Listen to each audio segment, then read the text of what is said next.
మాట నిలబెట్టుకున్నానని మరొక్కసారి మీ అందరికీ విజ్ఞప్తి చేస్తున్నా. 16,347 పోస్టులతో డిఎస్సి నోటిఫికేషన్ ఇచ్చాం. మొదటి సంతకం పెట్టాను. ఈ ఉద్యోగాలు ఇచ్చే బాధ్యత నా తమ్ముళ్ళు యువతను ఆదుకునే బాధ్యత నాదని మరొక్కసారి విజ్ఞప్తి చేస్తున్నా. దీపం పెట్టాం, గ్యాస్ సిలిండర్లు ఇచ్చాం. దీపం 2 కింద 3 గ్యాస్ సిలిండర్లు మా ఆడబిడ్డలకు ఇస్తా.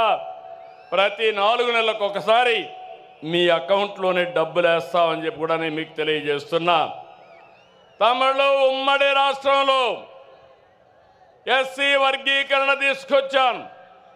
ఏబిసిడి పెట్టాం. దానిపైన వీళ్ళందరూ కూడా కోర్టు కొంతమంది పోతే ఆనాటి ప్రభుత్వం సరిగా దాన్ని సమర్థించకుండా కోర్టులో కొట్టేసే పరిస్థితికి వచ్చారు. ఇటీవల మనం చెప్పింది న్యాయమని సుప్రీంకోర్టు కూడా చెప్పింది. మళ్ళీ ఎస్సీలకు ఏబిసి వర్గీకరణ తెచ్చిన పార్టీ, సామాజిక న్యాయం చేసిన పార్టీ, సోషల్ రీఇంజనీరింగ్ చేసిన పార్టీ తెలుగుదేశం పార్టీ అని విజ్ఞప్తి చేస్తున్నా. తమ్ముళ్ళు, మొన్నటి వరకు రోడ్లు ఎట్టున్నాయని అడుగుతున్నా. గుంతల రోడ్లు అవునా కాదా? గుంతలు పూడ్చామా లేదా అని మిమ్మల్ని అడుగుతున్నా. రోడ్లు బాగున్నాయా లేదా అని మిమ్మల్ని అడుగుతున్నా. అన్ని రోడ్లు రిపేర్ చేశాం. దీన్ని ముందుకు తీసుకుపోతామని చెప్పి కూడా నేను మీకు తెలియజేస్తున్నా.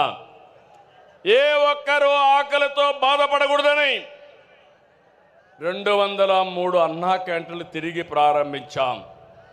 పేదవాడికి కడుపు నిండా తిండి పెట్టే అన్నా క్యాంటీన్ని మూసేశాడంటే ఆ మనిషి మానవత్వాన్ని మీరు అర్థం చేసుకోవాల్సిన అవసరం ఉంది. పేదవాళ్ళ పొట్టగొట్టిన వ్యక్తి మనకు అవసరమా అని నేను అడుగుతున్నా. ఈరోజు ఈ 203 కాదు, ప్రతి నియోజకవర్గం అవసరం కొద్దీ అన్నా క్యాంటీన్లు పెట్టి నా పేదవాళ్ళకి కడుపు నిండా తిండి పెట్టే కార్యక్రమానికి శ్రీకారం చుడతాం. ఇదే కాదు, 21 దేవాలయాల్లో అన్నదానాన్ని కూడా ప్రారంభించాం. గత ప్రభుత్వంలో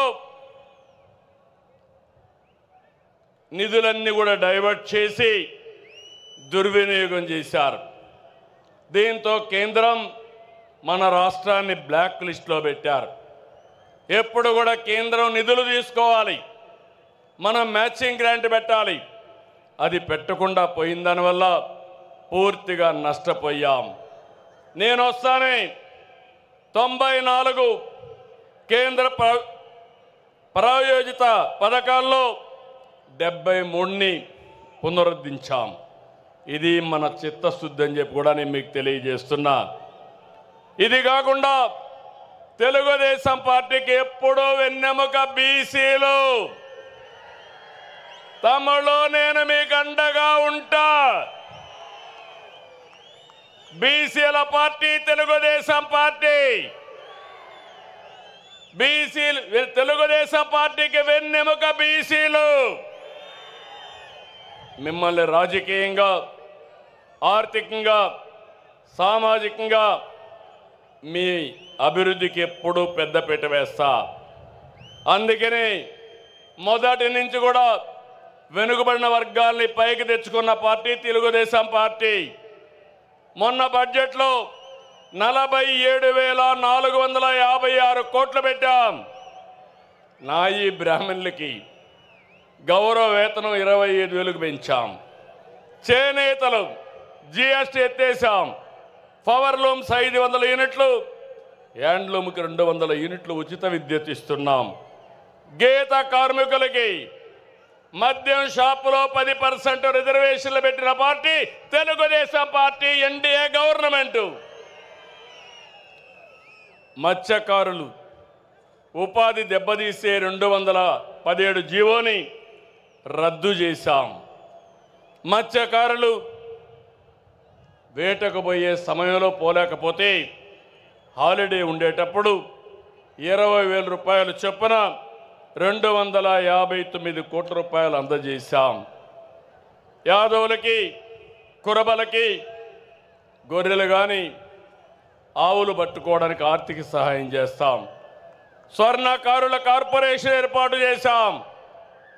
పేదవాళ్ళందరినీ కోరుతున్నాం, ఎస్సీలకు, ఎస్టీలకు సూర్య గారి కింద రూఫ్ టాప్ పవర్ తయారు చేసుకోవడానికి ఉచితంగా డబ్బులు ఇస్తామని హామీ ఇస్తున్నాను. వాళ్ళు కానీ ఎక్కువ కరెంటు ఉత్పత్తి చేసుకుంటే తిరిగి వాళ్ళకు డబ్బులు కూడా ఇస్తాం. అలాంటి కార్యక్రమానికి శ్రీకారం చుట్టాం. బీసీలకు హామీ ఇస్తున్నాం. 3 కిలోవాట్ల వరకు దగ్గర 98,000 రూపాయలు సబ్సిడీ ఇస్తామని మీ అందరికీ విజ్ఞప్తి చేస్తున్నా. ఇక్కడుండి అగ్రవర్ణాలకు చెప్తున్నా, మీ ఇండ్ల పైన మిగిలిన అందరూ కూడా సోలార్ ప్యానెల్స్ పెట్టుకోండి. కరెంటు ఛార్జీలు కట్టే పరిస్థితి లేదు. 78,000 రూపాయలు సబ్సిడీ ఇస్తాం. తద్వారా మీకు కరెంటు ఛార్జీలు కట్టే భారం పూర్తిగా పోతుందని చెప్పి కూడా నేను మీకు తెలియజేస్తున్నా. రైతులకు హామీ ఇస్తున్నాం. మీ పొలాల దగ్గర కుసుమ కింద మీ పంప్ సెట్ల దగ్గర సోలార్ పంప్ సెట్లు పెట్టుకోండి. డబ్బులు నేనే ఇస్తా. మిగిలిన కరెంటు మీరు వాడుకోండి. మీ ఇంట్లో దీపాలు వెలిగించుకోవడానికి ఇంటికి వాడుకోండి. ఇప్పుడు చాలామంది మోటార్ బైకులు వేసుకొని వచ్చారు, కార్లు వేసుకొని వచ్చారు. అవసరమైతే ఆ కరెంటుతో ఏవైతే పవర్ అన్ని ఛార్జ్ చేసుకుని ఉచితంగా ప్రయాణం చేసుకునే అవకాశం వస్తుందని చెప్పి కూడా నేను మీకు తెలియజేస్తున్నా. వేద విద్యార్థులకు 3,000 భృతి, అర్చకులకు 15,000 పెంచాం, ఇమాములకు 10,000 పెంచాం, మౌజములకు 5,000 పెంచాం, పాస్టర్లకు కూడా 5,000 పెంచిన ఏకైక పార్టీ ఎన్డీఏ కూటమి అని చెప్పి తెలియజేస్తున్నా.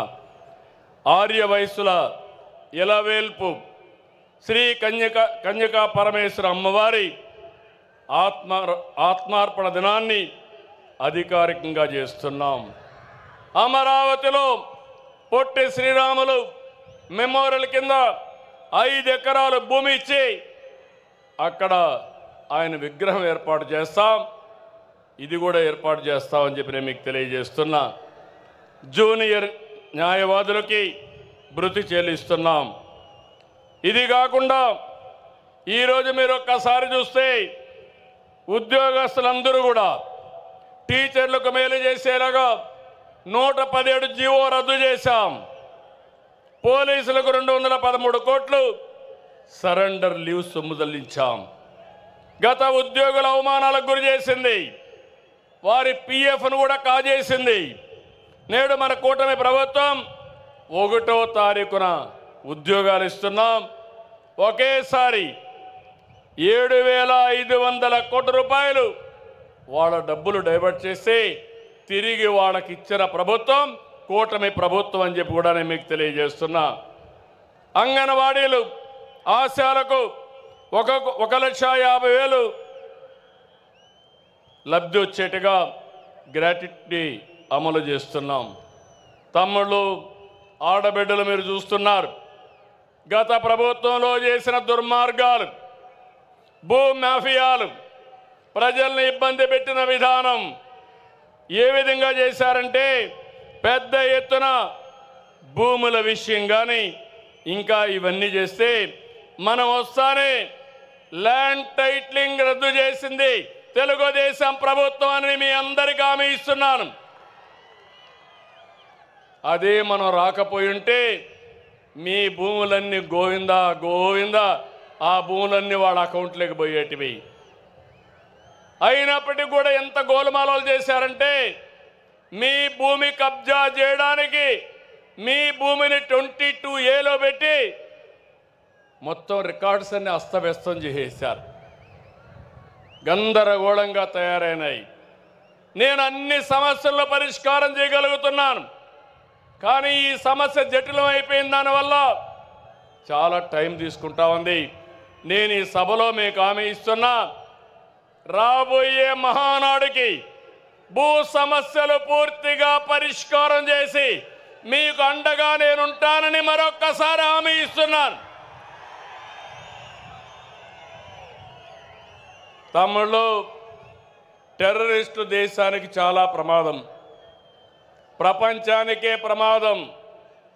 పాకిస్తాన్లో ఉండే టెర్రరిస్టులు ఆ ప్రభుత్వ అండతో భారతదేశానికి వచ్చి మన టెరిటరీకి వచ్చి 26 మందిని పొట్టన పెట్టుకున్నారు.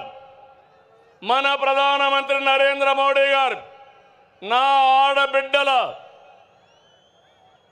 బొట్టు చెరిపేసిన వాళ్ళని భూమి మీద ఉండడానికి వీలు లేదు, అందుకే వదులుతున్న బ్రహ్మాస్త్రమని ఆపరేషన్ సింధూరు ఏర్పాటు చేసి పాకిస్తాన్కి వెళ్ళి 20 నిమిషాల్లో మొత్తం టెర్రరిస్టులందరినీ హతమార్చారు. భారతదేశంలో ఒక నమ్మకం వచ్చింది. ఈ రోజు నేను ఒకటి అడుగుతున్నా.